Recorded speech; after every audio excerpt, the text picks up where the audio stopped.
Bonjour à tous et bienvenue sur Crypto Signal. Aujourd'hui, on va faire une analyse principalement sur SP500. On va beaucoup parler, je pense, de Bitcoin dominance, puisque j'ai oublié de le faire hier.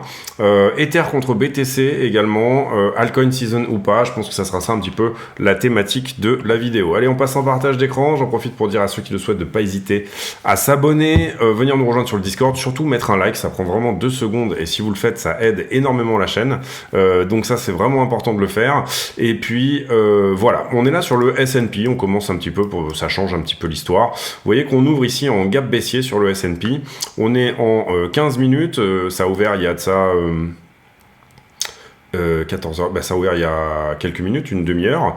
On a une jolie structure de double bottom ici, ça serait dommage de la perdre.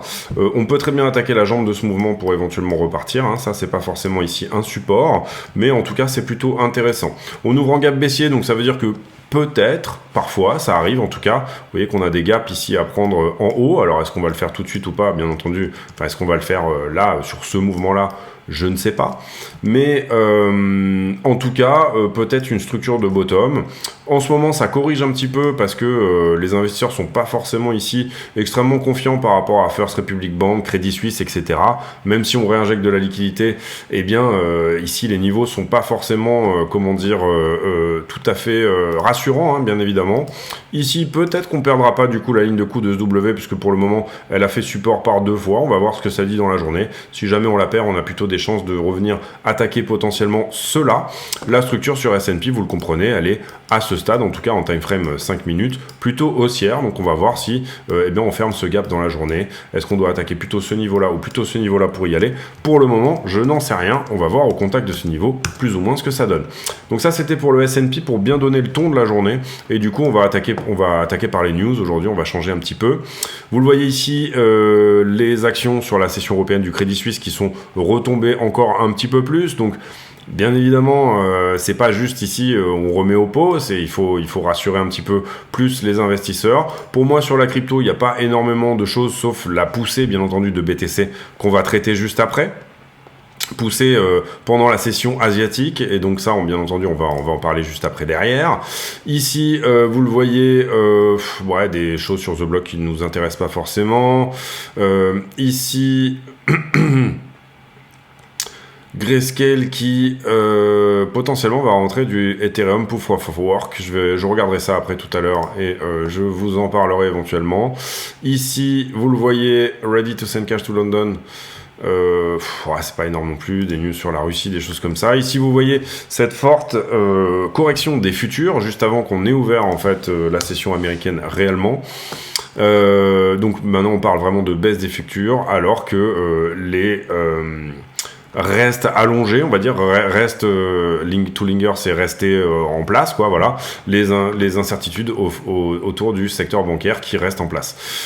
Semaine prochaine, on a déjà parlé plus ou moins de ce qui allait se passer sur le calendrier économique, et ici, vous le voyez sur First Republic Bank, qui est plus ou moins la banque qui est en défaut, la grosse banque qui est en défaut, on va dire, en ce moment, enfin pour qui c'est compliqué. On avait eu hier un crédit interbancaire qui avait plus ou moins été décidé par les grosses banques qui ont dit on va prêter à First Republic Bank. Et là, vous le voyez, il y a quand même ici, encore une fois, des inquiétudes par rapport à ça. Pour moi, il est tout à fait possible qu'on se retourne dans la journée ici et que ce niveau tienne, encore une fois, c'est peut-être même plus ou moins ce qu'on est en train de voir là en ce moment. Signature Bank, pour l'instant, on va pas regarder puisque potentiellement, on l'a dit, ça a été mis entre parenthèses, tout ça. Et ici, on regarde le Shanghai Composite Index. Pourquoi? Parce que Bitcoin a rebondi pendant la nuit, donc sur la session asiatique. Vous voyez qu'on avait ici ouvert en gap haussier. Le Shanghai a très bien poussé jusqu'à à peu près, on va dire, 4h15 du matin. Et puis ensuite, il s'est mis dans une correction, puis rebond. Donc, est-ce que le Shanghai Composite Index a poussé Bitcoin? Pour moi, c'est pas forcément le cas. En tout cas, on a eu une vague d'achat sur la session asiatique qui s'est relativement bien mise en place. On va passer sur le Bitcoin, on va passer en weekly. On va regarder ici la bougie du jour. Et là, j'en profite parce qu'on ne peut pas le faire tous les jours en plus, donc on se fait un petit plaisir et on s'envoie le gif de la fusée parce que c'est vrai que Voilà, ça fait plaisir de voir que Bitcoin reprend vraiment des couleurs, donc du coup c'est extrêmement bon de pouvoir envoyer cette petite fusée, encore une fois, de temps en temps. Ensuite, à partir de là, pour moi, ce qu'il est important, c'est éventuellement de clôturer la semaine. Vous le voyez ici qu'on a une clôture weekly qui a joué 2 fois par le passé, autour des 4200. Ici, on avait clôturé weekly, ici, on avait clôturé weekly. Donc là, il faut qu'on clôture weekly, que ça ne soit pas juste une mèche de prise de liquidité. Il faut qu'on clôture weekly au-dessus des 24 000. La clôture, elle était là. 24 305 en l'occurrence. Voilà, pour moi, ça sera un petit peu la confirmation que le mouvement est parti plus haut. On a également, du coup, bien confirmé, en tout cas, cette trend ici haussière. Je vous avais mis déjà, et ça très tôt, cette ligne de tendance en haut.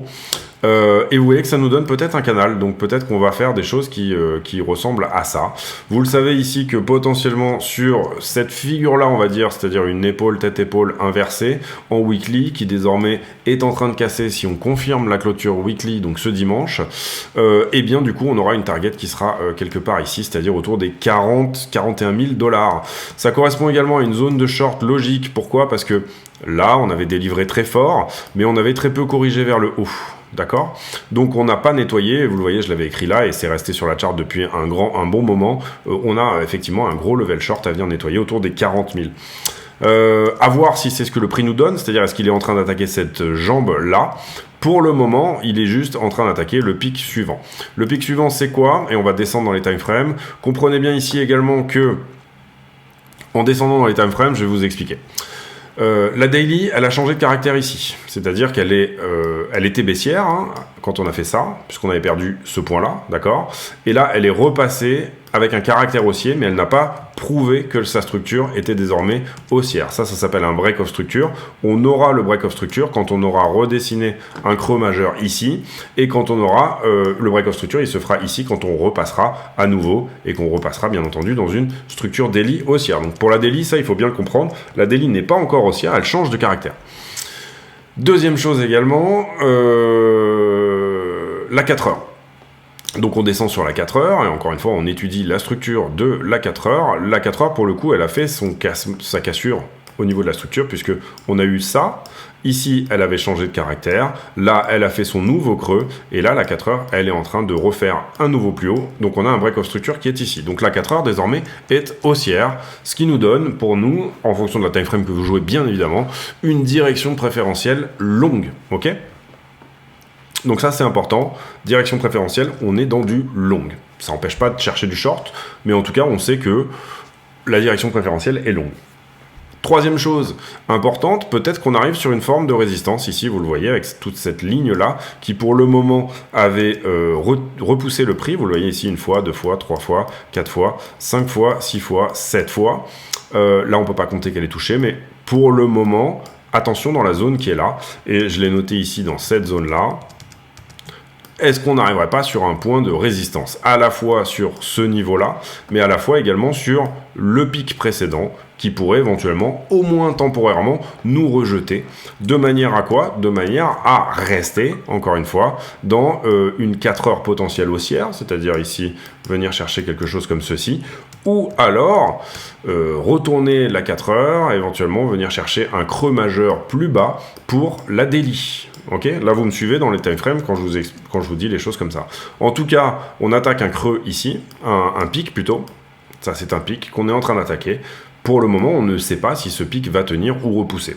Du coup, j'ai un petit peu, on va dire, resserré mon champ des possibles, moi personnellement, sur cette résistance possible, sur ce pic-là en fait, en réalité, parce qu'on a besoin, nous, comme on fait du levier un peu plus conséquent, etc., on a besoin de réduire les zones à des zones plus petites. Donc si vous partez du principe que c'est ce pic-là qui va protéger les suivants, on est peut-être ici dans une zone où ça pourrait repousser, à la fois entre le 26,8 et le 28,4. Malheureusement, c'est hyper large comme zone. D'accord ? Donc pour le moment, ce qu'on va attendre, c'est des structures, etc. Si on avait eu ici, par exemple, si on était là, je commencerai à vous dire, ça commence à être des entrées intéressantes en levier important, un petit peu exactement ce qu'on avait eu quand on avait shorté les 25,2 ici, là, où on avait en fait effectivement une première fois où on était repoussé et un deuxième endroit. Alors malheureusement, j'avais pas tenu ce short jusqu'en bas moi, mais En tout cas, j'avais fait ici un joli short sur cette zone-là, sur ce double top. Et donc là, ce qu'on va attendre, éventuellement, c'est un double top également dans la zone là. L'entrée la plus avare, elle sera tout simplement d'attendre déjà une structure potentielle de double top et de rentrer sur le pic suivant. Je développerai ici un peu plus tard toute cette partie-là, mais comprenez que pour l'instant, on va en rester à la structure pour quand même faire une vidéo qui reste assez simple. La structure, on est sur le break of structure, etc. On est à l'attaque d'un pic, donc on est peut-être sur des niveaux intéressants pour commencer à réfléchir à un short, mais ce short serait contre-tendance puisque pas dans le sens de la direction préférentielle. Donc attention à ça, il va falloir trouver d'autres informations plutôt du côté de la liquidité pour éventuellement ici tenter encore une fois de rentrer en short sur ces mouvements-là. Pour l'instant, on sera plutôt à privilégier tout simplement les rebonds. D'accord ? À partir du moment où on a une structure ici, c'est l'attaque de cette vallée-là, pour le coup, en longue, donc sur les niveaux les plus greedy possibles, qui pourra éventuellement nous donner quelque chose d'intéressant. À savoir, en l'occurrence, là, on a peut-être une trend, on a peut-être une structure, venir éventuellement à la fois lever, faire un bisou au niveau précédent plus la trend, peut être une entrée, par exemple, relativement sûre et intéressante. Ok ? Et pas la peine ici d'aller chercher des nouveaux plus hauts. Juste tout simplement, on vient prendre TP, ou en tout cas un gros TP, sans forcément ici sortir toute sa position dans cette zone-là. Donc deux manières de faire. Soit on cherche effectivement le short en se disant il y a un moment où ce truc-là va devoir corriger, on n'a que des fair value gap ici, voilà, c'est possible aussi sur forme de liquidité, c'est plus ou moins ce qu'on avait fait d'ailleurs ici en bas, où on avait dit on va chercher du long parce que on a énormément de liquidité au-dessus, et ça a plutôt payé. Moi j'en suis sorti aussi un peu tôt dessus là, mais c'est pas grave, un trade gagnant c'est un trade gagnant, il n'y a aucun problème ici à ne pas aller tout au bout de nécessairement un mouvement, c'est pas du tout grave. C'est un peu emmerdant quand vous vous dites j'aurais pu être assis sur cette position, ne rien faire toute la journée et juste de temps en temps TP un petit peu. Donc ça c'est un petit peu contraignant, surtout quand vous aviez trouvé quasi le bottom ultime. Mais c'est pas extrêmement grave ici encore une fois. Donc direction préférentielle longue. Potentiel niveau intéressant tout de même pour chercher du short, et c'est ce qu'on va voir sur la liquidité puisqu'on a couvert déjà tout simplement la news et également la partie technique. On va parler de Bitcoin dominance et on va parler de Ethereum. Alors pour Ethereum, il y a plus ou moins la même action de prix, à la différence près que d'une certaine manière Ethereum n'est pas venu... je cherche ici, ouais c'est ça. Ethereum, pour le coup, est venu lui chercher ces niveaux-là, mais il n'est pas venu répéter le niveau précédent qui est là à 1780, alors que Bitcoin est au-dessus. Vous comprenez que ça c'est important.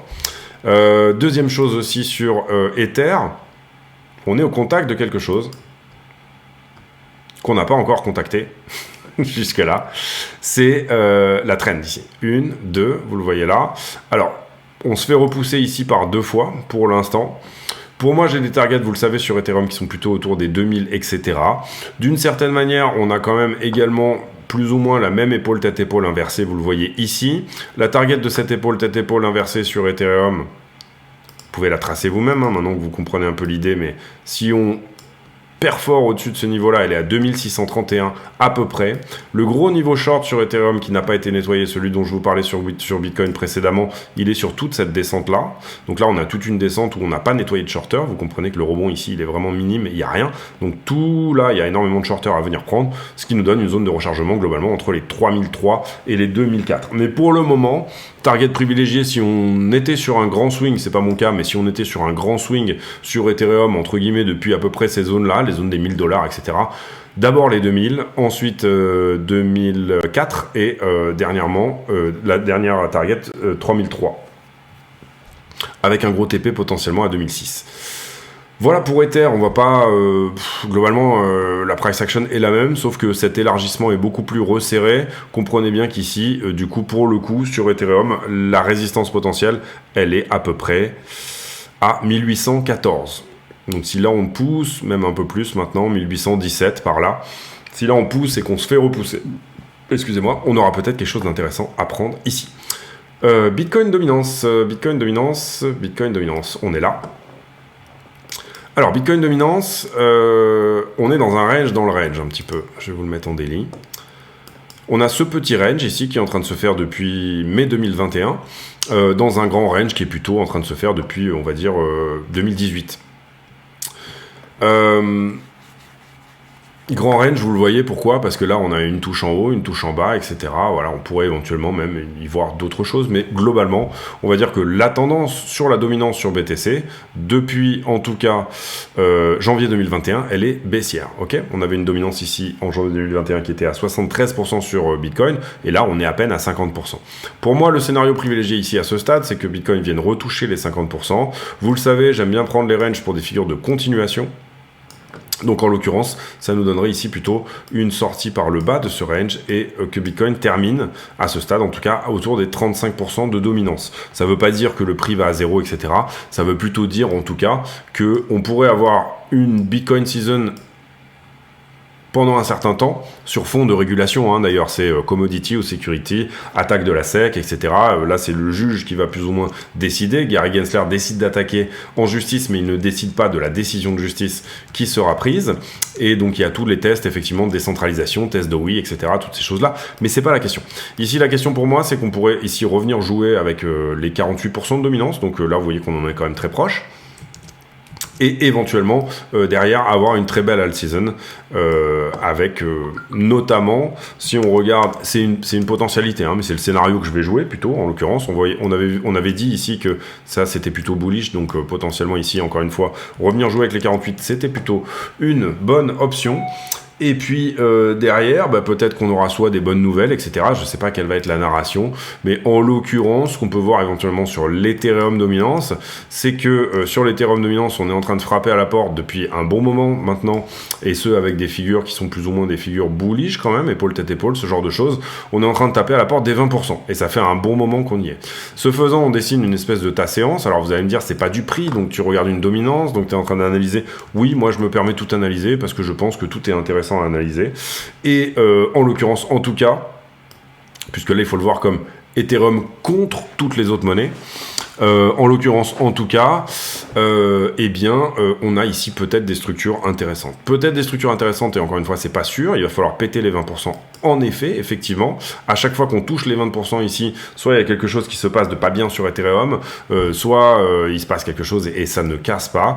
Mais on a peut-être ici ce triangle ascendant, ici en fin de structure, qui nous donne une target pour Ethereum autour des 24% de dominance. On a peut-être cette épaule, tête-épaule ici, qui nous donnerait une target autour des 30% de dominance. Et puis ensuite, on a l'ATA séance. Si on la réduit à 75% de sa target, ça nous emmènerait au 46% de dominance. Donc la dominance actuelle de Bitcoin, hein, vous comprenez que ça sous-entend ça un flipping. C'est-à-dire qu'Ethereum soit devant Bitcoin en market cap. Et puis les 60% de dominance au final comme target finale de l'ATA séance. Alors, libre à celui, en tout cas, si on casse cette zone, parce qu'on peut très bien ici dégager et se faire rejeter. Hein, toutes ces figures ne sont pas confirmées. Libre à celui de jouer la target qu'il veut, hein, en fait, d'une certaine manière. Ça, il faudrait bien comprendre que si on va aux 58% de dominance, ça veut dire Internet et Ethereum est le nouvel Internet de la monnaie. Tous les smart contracts se basent dessus, etc. Ou en tout cas, c'est plus ou moins un des ferrons d'un bull run éventuel, ou alors il y a un problème sur Bitcoin, hein, si vous comprenez que si on reste au niveau actuel de prix et qu'on arrive à des niveaux de dominance d'Ethereum, ça veut dire qu'il y a un souci sur Bitcoin, hein, bien évidemment. Si on atteint les niveaux ici inférieurs, etc., on pourrait penser que, pour moi, voilà, Ethereum, c'est pour le moment, en tout cas, l'internet de la monnaie. Et ça sera pas le truc qui va gagner le plus d'argent en termes de fees, etc. Ça sera plutôt un layer 2 pour moi qui deviendra le Google, ou d'abord l'AOL, le Yahoo, le Lycos en France, et puis ensuite ce sera les perdants, et puis il y aura un meilleur layer 2 qui passera devant, etc. Et puis peut-être que derrière, après tout ça, il y aura un nouveau layer 1 qui sera mieux qu'Ethereum et qui passera devant, type, je sais pas moi, Solana ou autre chose. Mais en tout cas, pour l'instant, moi je suis plutôt en recherche du nouveau Google, à savoir des projets effectivement en layer 2 sur Ethereum.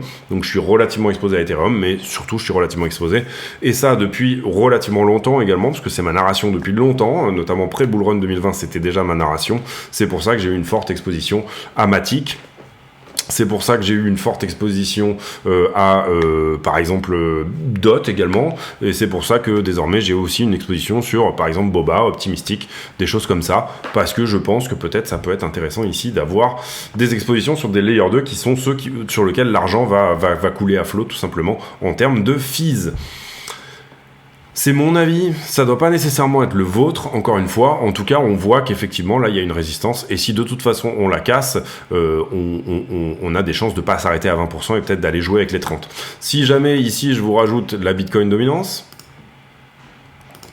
on voit aussi la trend de diminution de Bitcoin au profit d'Ethereum. Donc, ça serait quand même ici une continuation de trend plus ou moins logique que de continuer à aller dans le sens d'un flipping, entre guillemets. Pour le moment, en tout cas, c'est Bitcoin qui surperforme. Donc, du coup, ça veut dire qu'il est plus intelligent potentiellement de commencer à se mettre en recherche d'alt, puisqu'elle performe moins que Bitcoin. Et donc, du coup, voilà, c'est des zones plus intelligentes à aller rechercher en termes de altcoin. Donc, on a fait ici la news. On va faire désormais la liquidité. On a fait la Bitcoin dominance, qui a juste Ethereum BTC que je ne vous ai pas montré. Mais globalement, vous allez voir que la chart ressemble beaucoup à celle de l'Ethereum dominance, puisque... Alors, on a la même épaule tête-épaule, etc. On a la même séance, on a exactement les mêmes choses, en fait, finalement, que l'Ethereum dominance. Le seul truc, on va dire, à court terme, qu'on peut noter, c'est qu'effectivement, on perd un support, ici, logique, qui était logique sur l'Ethereum contre BTC, et on est quasiment au contact du support suivant. Donc attention à ça, c'est-à-dire que en ce moment, enfin attention à ça, Bitcoin surperforme littéralement Ethereum. Est-ce qu'on peut y voir ici une structure haussière ? Pas forcément pour moi, hein, mais bon, on peut éventuellement ici se dire que effectivement, puisque là on parle d'un prix contre un autre, donc il y a peut-être des shorters dans l'histoire, mais que effectivement cette structure est peut-être plutôt bullish. En tout cas, perte de support, donc ça c'est pas génial, à l'instant T c'est pas vraiment génial, puisque vous le voyez ici on arrive sur des zones où, entre guillemets, Ether aurait dû montrer de la force et il ne l'a pas fait, peut-être en raison d'ailleurs de l'upgrade Shanghai qui est prévu pour début mars je crois, et donc du coup qui plombe un petit peu Ethereum. Cela dit pour moi, je suis relativement bull moyen terme sur Ethereum face à Bitcoin. Si on reste dans ce range, tout simplement, qu'est-ce que ça veut dire ? Puisqu'on a un range, hein, là, vous le voyez très bien, là, ici, ça veut dire on revient au moins jouer avec le niveau des 0,055. Si on arrive à mid-range ici à se retourner, à ce moment-là, on viendra essayer d'attaquer une nouvelle fois cette fameuse résistance. Les targets ultimes, on va dire, sur Ethereum contre Bitcoin étant de 0,15, c'est-à-dire un x3 de la performance d'Ethereum par rapport à celle de Bitcoin en fonction de cette séance. Target un peu plus conservatrice, 1 x 2 à peu près, c'est-à-dire un Ethereum qui performe 2 fois plus que Bitcoin. Pour le moment, c'est pas le cas parce que tout simplement, c'est pas du tout la narration. Et la narration, elle est plutôt de dire bon, Bitcoin c'est une commodité, les institutionnels vont revenir dessus et Ethereum risque d'avoir à la fois une pression vendeuse sur le Shanghai, mais également d'avoir éventuellement une pression vendeuse sur le fait qu'il pourrait être considéré comme une security par Gary Gensler, le président de la SEC. On a fait la news, on va envoyer la page de pub et puis après on va faire la liquide. Allez, on y va pour la page de pub. La chaîne est partenaire de 2 exchanges qui sont Bybit et BitGet. Ces 2 exchanges ont fait leurs preuves, ils sont suffisamment liquides à mon sens et ils ont également d'excellentes preuves de réserve. Comment on passe par le lien de la chaîne pour s'affilier sur un de ces exchanges ? Tout simplement, on va sur la vidéo, on clique sur la description de la vidéo et là vous aurez 3 liens importants. Le premier étant l'accès au Discord, le serveur qui nous permet de communiquer. Le deuxième étant les liens d'affiliation ici que vous voyez sur Bybit et BitGet. Lorsque vous cliquez sur un de ces liens, vous allez tomber sur une page qui ressemble à ça et là vous allez cliquer sur s'inscrire. À partir de là, vous aurez de toute façon accès au moins 15% sur vos frais de trading, quoi qu'il arrive. Pas besoin de faire le reste, on va dire. À partir de là, vous serez de toute façon affilié. Mais vous pouvez éventuellement aller plus loin. Vous pouvez aller plus loin en tout simplement, une fois que vous êtes connecté, votre page de connexion, elle ressemble un petit peu à ça. Et là, vous allez passer votre souris sur votre icône de profil et ça va vous afficher un numéro qui s'appelle le User ID le UID. Vous copiez cet UID et vous venez sur le Discord, vous présentez ici. Nous, notre Discord, il faut se présenter à l'entrée, c'est-à-dire qu'il y a un filtre, on filtre les gens de manière à éviter les scams et les bots et pour donner des rôles aux gens, c'est-à-dire est-ce que vous êtes plutôt trader, débutant, affilié, etc. Une fois que vous aurez fait ça, vous allez dans le salon demande affiliation et dans le salon demande affiliation, vous allez pouvoir poster votre UID. Et votre UID sera validé ou non comme étant une UID qui est tout simplement affiliée à CryptoSignal. Ensuite, vous aurez accès à un salon privé qui s'appelle Section Affiliée, dans laquelle je poste des graphiques et je poste des analyses, etc. exclusives sur ce salon. Il y a aussi une possibilité de participer à un tirage au sort. Pour participer à ce tirage au sort, il faudra également déposer 100 USDT, en plus de s'inscrire et de faire toutes ces démarches-là, déposer 100 USDT sur un de ces deux exchanges. À partir de là, l'exchange me le dira et ils me diront que vous avez, entre guillemets, le statut de super affilié.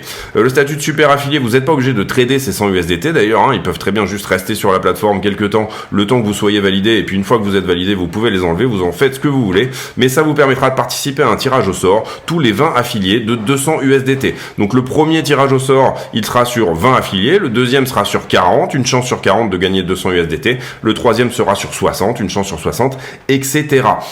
Donc voilà, écoutez, si ça vous intéresse, n'hésitez pas à passer par ces liens, et puis on revient à la vidéo. Merci de votre attention.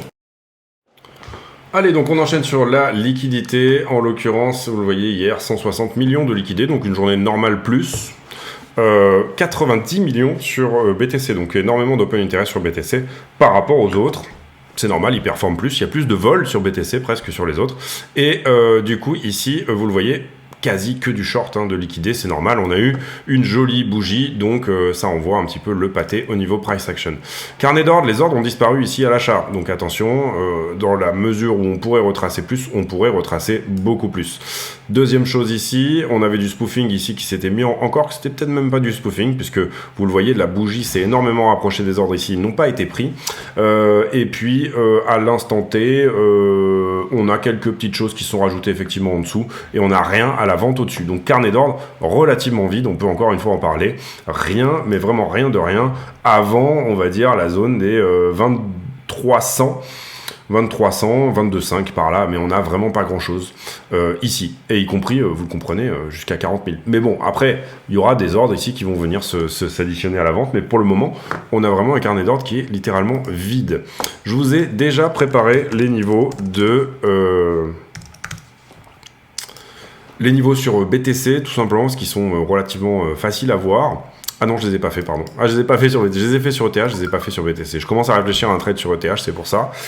Ici, sur BTC, globalement, comment ça s'est construit? Alors d'abord, attention à une chose. On commence à s'approcher de la borne rouge ici. Et je vais vous expliquer derrière pourquoi c'est important. Et d'une manière générale, il n'y a rien de nouveau là, puisqu'on a eu augmentation du prix, augmentation de l'open interest, augmentation du funding. Par contre, j'ai eu une petite diminution au début, donc ça veut dire qu'on était shorté effectivement là. Ça explique effectivement le reste de ce mouvement qui vient prendre la liquidité également au-dessus de celui-là.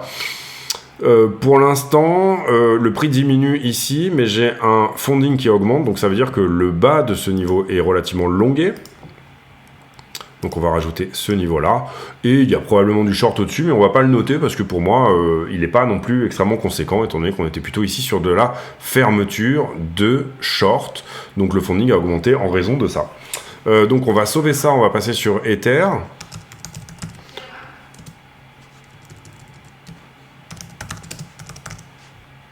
Hop.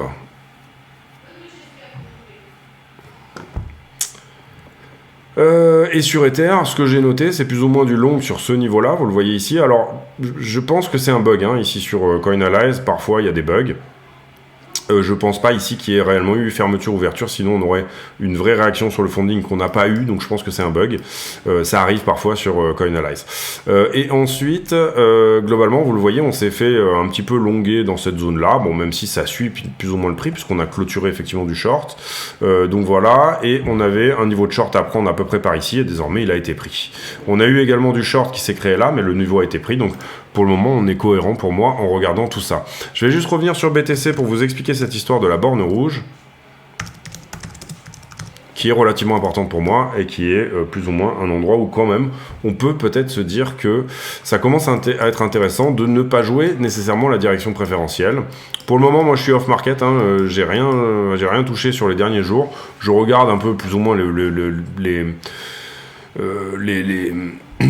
les structures se dessiner et j'attends de voir si vraiment il commence à y avoir des niveaux intéressants ou pas. Troisième chose, et qu'est-ce que je voulais dire ici? Oui, on va regarder le funding en 6 heures. Et qu'est-ce qu'on voit sur le 6 heures? On voit que il y a un range, et ça j'en ai déjà parlé plusieurs fois sur la chaîne. On est en range en ce moment, on pourrait mettre en 12 heures, je pense même que ça serait depuis plus longtemps que ça. Voilà, depuis le 4 décembre 2021, donc ça nous fait quoi? 4 décembre 2021, 4 décembre 2022, ça nous fait à peu près 1 an et 2 mois. Ça fait 14 mois qu'on est dans ce range d'open interest. L'open interest, vous le savez, c'est le nombre de contrats en circulation. Et qu'est-ce que ça nous dit ça? Ça nous dit qu'on a tendance à arrêter de prendre du levier sur la borne rouge et on a tendance à accepter de reprendre du levier sur la borne jaune. On avait touché il y a quelques jours, ici vous le voyez, le 11 mars, la borne jaune. On met à part la mèche là qui est là, puisque pour moi c'est un bug. Et à chaque fois que effectivement on a un gros funding négatif, ici c'est relativement simple à voir, et qu'on est en bas tout simplement de la borne jaune, on accepte de reprendre du levier en longue, et là c'est allé très vite. On va zoomer du coup, et là vous le voyez, c'est allé très vite, c'est-à-dire qu'on est déjà à la borne rouge, et ça en quelques jours. Donc, on a clôturé beaucoup de longues, mais vous le voyez ici, en face, soit on a énormément de shorters au-dessus, mais je n'ai pas l'impression de voir ça, j'ai plutôt l'impression de voir que, ici, à partir des 19 000, alors, ça s'est fait probablement même, je pense, enfin, principalement à partir d'hier, finalement, à partir d'il y a 3 jours de ça, on a énormément leveragé sur du long, je pense, et comme on a fermé du short en plus, voilà, on a... Alors, le funding n'est pas encore dans des niveaux complètement incroyables comme on peut avoir dans les bull runs, c'est-à-dire qu'ici, on a des niveaux en bull run, mais par contre, l'open interest est déjà dans des niveaux où peut-être le marché pourrait avoir envie de les sortir. Alors, soit on sort de ce range en open interest sans corriger les longs qui sont rentrés, c'est une possibilité aussi, on n'est pas obligé de faire exactement la même chose que ce qu'on a fait depuis 2021, ça annoncerait le marché va accepter encore plus d'open interest, encore plus de monde en long, etc. Donc ce qu'on va surveiller dans ce cas-là, c'est que de bien passer dans une zone de spread positif, comme c'était le cas pendant tous les bull runs précédents. Mais attention à la zone, parce que on est à 6 milliards à liquider potentiellement. Et donc là, ça veut dire que, vous vous en rappelez par exemple sur ici, on avait fait des bougies à 2 milliards quasiment sur la journée du 4 décembre, des liquidations à 2 milliards. Donc est-ce que là, on n'est pas à un endroit où effectivement le prix va nous donner une correction assez sharp et assez franche vers le bas? Je vous pose la question, je dis pas que c'est ce qui va arriver. Encore une fois, j'ai pas la prétention de savoir exactement ce qui va se faire, mais je dis attention, on est au niveau de la borne rouge. Et attention, c'est peut-être probablement principalement du long qu'on a en dessous. Je peux me tromper, encore une fois, mais personnellement, je vais plutôt peut-être avoir intérêt à chercher du short de liquidité dans la zone. Troisième chose, vous voyez qu'on a repris ici du niveau de levier. Là, on avait corrigé assez fortement, on était à 30 milliards, on a corrigé assez fortement pour venir chercher les, je sais pas, je vois pas bien, mais les 16 milliards.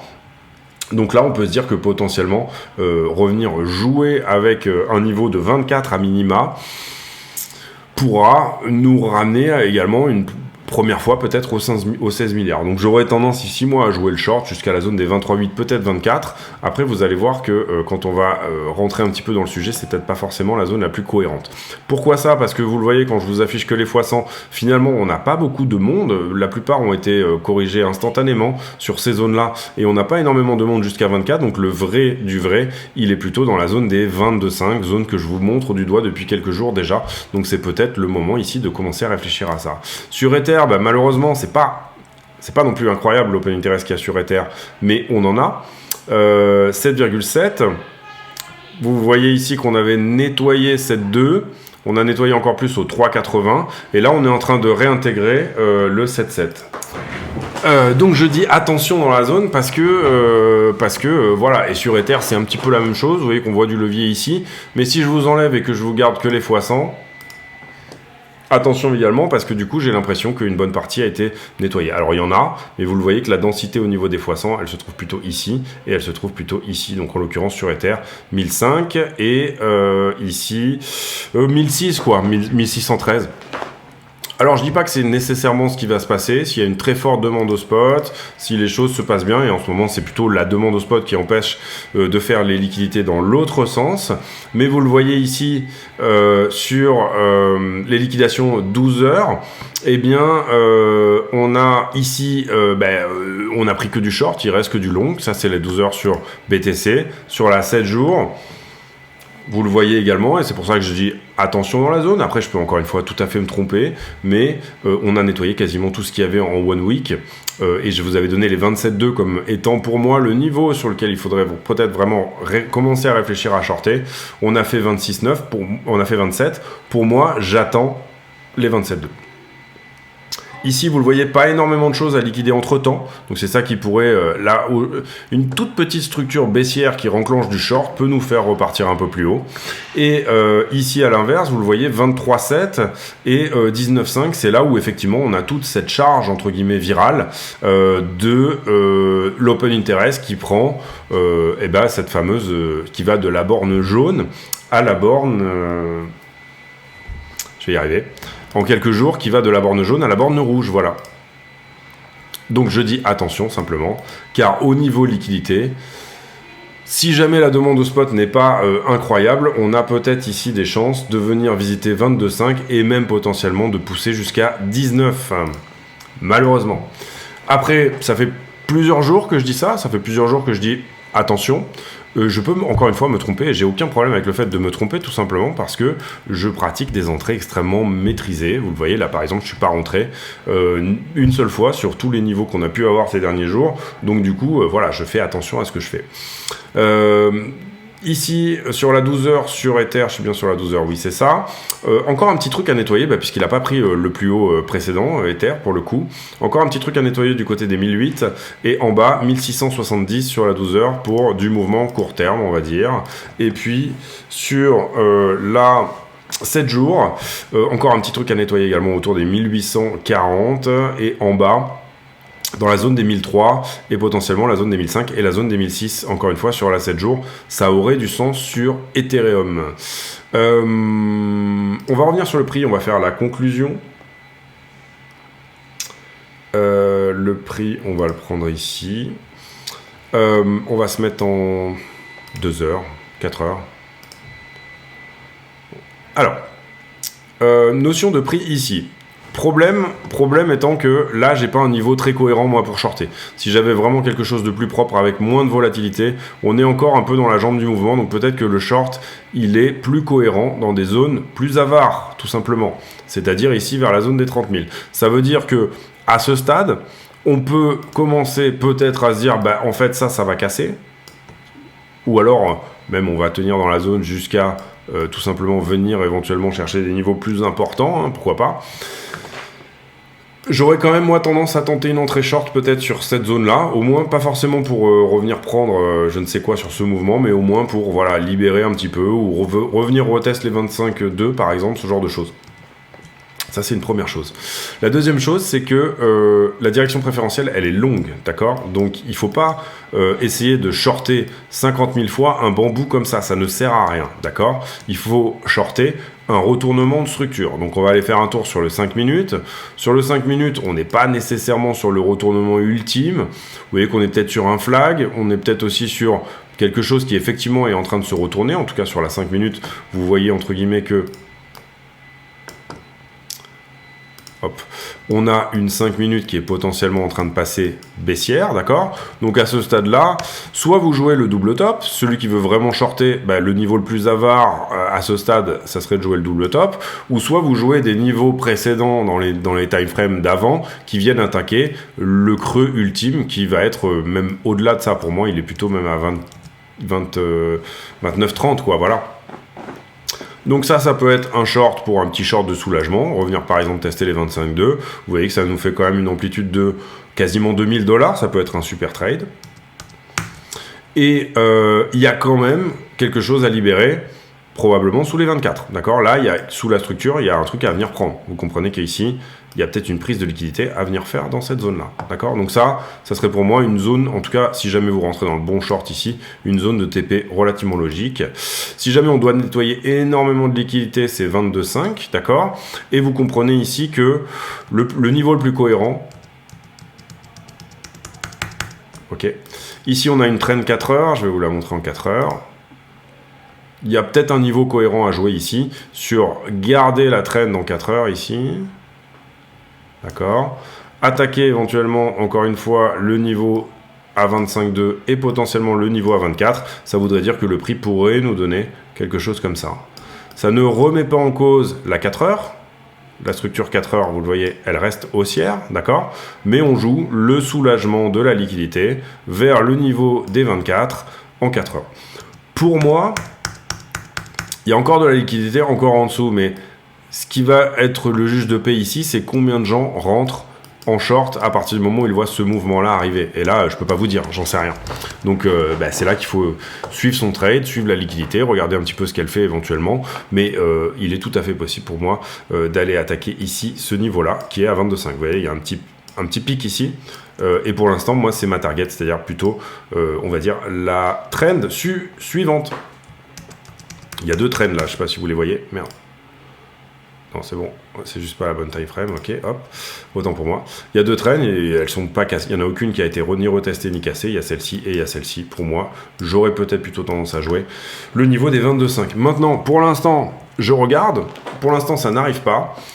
Et pour l'instant, je suis relativement timide au sens où l'attaque de ce creux-là, pour moi, enfin de ce pic-là, a été faite, mais elle n'est pas suffisante pour moi. Si on se fait repousser par ça, ça peut arriver, hein, et c'est tout à fait une possibilité, mais voilà, elle n'est pas suffisante pour tenter une entrée. Donc soit je vais attendre, c'est-à-dire attendre des confirmations que, par exemple, la 15 minutes passe réellement baissière, en termes de structure, ici, qu'on ait un vrai changement de caractère sur la 15 minutes et qu'elle passe réellement baissière, auquel cas, tout simplement, soit mon attaque, elle se fait sur le niveau le plus avare, soit elle se fait, c'est-à-dire un double top, soit elle se fait sur l'attaque d'un creux précédent, vous voyez par exemple l'attaque d'un pic précédent, c'est-à-dire par exemple ce pic-là, donc je continue une structure déjà existante, ok? Dans tous les cas, étant donné qu'on est contre-tendance ici sur ce short-là, il va falloir que votre stop-loss glisse le long d'une trend, qui va être une trend de distribution, c'est-à-dire admettons que vous faites une entrée par exemple ici, vous avez ce que vous voulez, c'est-à-dire la 5 minutes continue à descendre. Malheureusement, d'une certaine manière, il va falloir que votre stop loss soit évolutif et suive la structure dans sa descente. Enfin, en tout cas, moi, c'est la manière que j'ai d'être le plus rentable, entre guillemets. C'est quand je sens que je suis à contre-tendance, ne pas laisser nécessairement courir ici mon short. Ou alors prendre relativement souvent des TP partiels de 10% sur des niveaux relativement cohérents. Et ça, c'est encore mieux si vous avez la possibilité ici d'avoir la clairvoyance, d'aller chercher tout simplement tous les niveaux 5 minutes suivants. Donc voilà mon analyse. Pas forcément jouer un retournement de la 4 heures, encore que moi j'ai sincèrement l'impression qu'il y a trop de liquidité là et qu'elle pourrait se retourner la 4 heures. La daily vient de changer de caractère, donc direction vraiment préférentielle plutôt longue. Néanmoins, pourquoi pas ici shorter quelque chose qui nous amène un petit peu de soulagement. Et si jamais c'est le cas, étant donné qu'il y a pas mal de longueur dans l'histoire, ça pourrait nous donner un mouvement assez incisif pour y aller, donc ça pourrait être un trade assez rapide, à savoir tous les stop-loss ici qui ont été mis, mais également les leviers, liquidation, etc. dans toute cette zone-là. Personnellement, j'aurais encore une fois plutôt tendance à privilégier la zone des 22,5 que celle de sous les 24. Sous les 24, il y a nécessairement une prise de liquidité ici à faire, et peut-être que on va continuer ici. Vous voyez, pour le moment, on est plutôt en train de perdre cette traîne d'accumulation-là, et peut-être qu'on va continuer et qu'on va augmenter. Auquel cas, de toute façon, vous n'aurez rien fait, ce qui n'est pas du tout grave en soi. Enfin, vous n'aurez rien fait. Au pire, vous aurez tenté une entrée à 1% ou 2%. Voilà, c'est pas du tout un problème. Donc voilà, je vous laisse là-dessus. J'espère que ça vous a plu. Si c'est le cas, n'hésitez pas à le dire. Venez nous rejoindre sur le Discord éventuellement. Venez, mettez un like sur la vidéo parce que ça prend du temps de faire les vidéos tous les jours, etc. Désolé, j'ai un petit peu traîné sur celle-là, mais je pense qu'on a dit des choses intéressantes. Encore une fois, pour moi, direction préférentielle longue, mais Au vu de la liquidité, peut-être qu'un short de soulagement baissier pourrait être intéressant à faire, à voir si c'est ce que le prix va nous donner ou pas. Et puis voilà pour moi, voilà, tradez bien, soyez cohérents ici sur ce que vous faites. Ce qu'on peut voir également d'intéressant, c'est, vous le voyez, le GBTC qui augmente plus vite que le Bitcoin, donc ça c'est bien, ça veut dire qu'on est en train de couvrir son premium, et ça veut dire qu'on est en train de potentiellement d'avoir des institutionnels qui re-rentrent sur BTC. Vous le voyez, le premium qui était à 40% et qui est passé à 38,24. Demain, je pense qu'on fera du on-chain et du Glassnode peut-être. Ou alors, s'il y a un sujet, on traitera le sujet plutôt dans ça. Enfin, plutôt un sujet, voilà. Voilà, aujourd'hui, c'était price action principalement, vous l'aurez compris. Et trading court terme et étude surtout de la liquidité. Je pense que cette étude de la liquidité sur le 12 heures, le long terme, est importante, au sens où, encore une fois, on est sur la borne rouge, le niveau où, en général, depuis décembre 2021, le marché a tendance à déleverager, donc ça commence à être des niveaux vraiment intéressants pour que la liquidité soit plutôt poussée en bas afin de couvrir. Comprenez bien que sur tous les longs qui sont intervenus sur tout ce mouvement-là, eh bien, en face, il y avait un market maker qui prenait le short opposé. D'accord ? Un contrat, c'est un contrat, il y a toujours deux personnes. Et donc, vous avez joué ici ces contrats contre une personne. Il est peut-être temps, désormais, maintenant, que les market makers se mettent bien, ou en tout cas, qu'ils rectifient un petit peu la balance. Donc, encore une fois, ça nous donnera peut-être ce que ça nous donnera. Je peux tout à fait me tromper ici. Et l'idée, bien évidemment, c'est de ne pas tenter 50 entrées, sinon c'est complètement débile. Encore une fois, il faut tenter une entrée sur un niveau, éventuellement rentabiliser son trade déjà, et ne pas hésiter ici à resserrer soit les stop loss, soit à prendre des TP rapides, de manière à préserver d'une certaine manière la structure privilégiée qui est haussière. Je vous souhaite à tous une excellente journée. J'ai pour habitude en fin de vidéo, poser une question à la con, c'est-à-dire une question qui n'a rien à voir avec le prix du Bitcoin. Et la question à la con du jour, elle sera sur... Qu'est-ce que vous avez dans la petite boîte de l'entrée ? Est-ce que c'est principalement des pièces, des clés dont vous ne savez pas à quoi elles servent, un petit peu comme dans le sketch de Gad Elmaleh, des outils Ikea. On a tous un petit vide-poche à l'entrée de chez nous. Et qu'est-ce qui est dans le vôtre ? Ça sera la question du jour. Voilà, je vous souhaite à tous une très bonne journée. On se retrouve demain pour une nouvelle météo. Portez-vous bien. À très bientôt. Ciao.